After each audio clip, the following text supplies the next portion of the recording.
আমি প্রত্যেকবারই বাড়িতে আসি, প্রত্যেকবার না, মানে আমার বাবু হয়েছে পরে আমি 5 বার আসলাম আমার বাবার বাড়িতে। এই নিয়ে 5 বার আসলাম। 2.5 বছরে? 2.5 বছরে না, 4 বছরে। বাবু হয়েছে 3 বছর হয়ে গেছে, আর আমার বিয়ের বয়স হইলো 4 বছর, মানে এই টোটালি মিলে আমি 5 বার আসলাম বাবার বাড়িতে। তো আসার পরে হইলো যেটা, মানে আমি আসি হলো 1 মাসের জন্য, প্রতিবারই আমি আসি 1 মাসের জন্য কয়া আইসা। এই ছেলে ফালাইও না।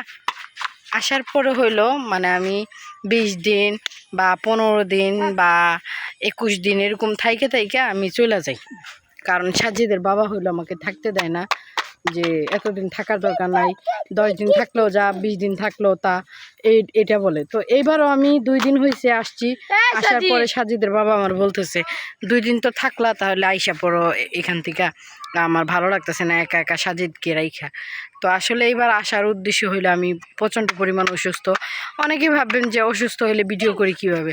আসলে যেহেতু আমি একটা ফেসবুক চালাই, পেজ চালাই, আমি একটা ইউটিউব চ্যানেল চালাই, তো সেই ক্ষেত্রে আমার প্রতিনিয়ত ভিডিও আপলোড করতে হয়। আমি যতটাই অসুস্থ থাকি না কেন, আমি ভিডিও আপলোড করতে হয়। তো আমি জানি যে আমি একদিন না একদিন সফলতা পাবো, সেটা হোক আজকে হোক বা কালকে বা 5 বছর পর হোক।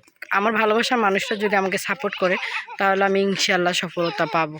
তো অনেকেই পেজে আমাকে অনেক সুন্দর সুন্দর মেসেজ করে, কমেন্ট করে বা লাইক দেয়, শেয়ার করে। তো আমার এতটা পরিমাণে খুশি যে আমি 2 বছর 2.5 বছর ধরে এই চ্যানেলটা খুলছি, পেজটা, কিন্তু এতটা ভিউ হইতো না, লাইক হইতো না, কিন্তু এই ইদানিং ধরে অনেকটা লাইক হয়, কমেন্ট হয় বা শেয়ারও করে। তো এই জন্য আমার অনেকটা মনটা খুশি।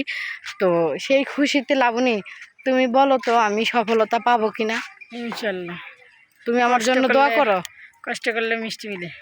তো তুমি আমার জন্য দোয়া করো আমি সফলতা পাওয়ার জন্য। ইনশাল্লাহ আমরাও পাবো একদিন। তো সবাই আমাদের জন্য দোয়া করবেন। আমি হলাম পাহাড়ি মেয়ে, সিলেটের মেয়ে, তার মানে পাহাড়ি মেয়ে। তো আমি যতদিন বাড়িতে আছি ততদিন আমি তো অন্য কোথাও যাই না ভিডিও করার জন্য, মানে বাহিরে কোথাও যাই না, কারণ আমার শরীর সবসময় অসুস্থ থাকে, তার কারণে আমি যাইতে পারি না। তো আমি এই যে আমাদের এখানে একটা খোলা আছে, আর ওই যে আমাদের ঘর, এই আশেপাশে আমি ভিডিও করার চেষ্টা করি, কারণ আমি দূরে কোথাও যেতে পারি না, আমি হাঁটতে পারি না, আমার অনেক খারাপ লাগে। তো তার কারণে আমি বিকেলবেলায় এখন বের হইলাম যে একটা ভিডিও করার জন্য, একটু পরে আপলোড দেব। তো সবাই ভালো থাকবেন, সুস্থ থাকবেন, আর আমার নিত্য নতুন ব্লগ ভিডিওগুলো দেখার জন্য সবাই তৈরি করবেন, শেয়ার করবেন, আর সবাই লাইক কমেন্ট করবেন। আমাদের 2 বোনকে, আসলে ও বড় না আমি বড়, সবাই কমেন্ট করবেন। এ বাচ্চার মা।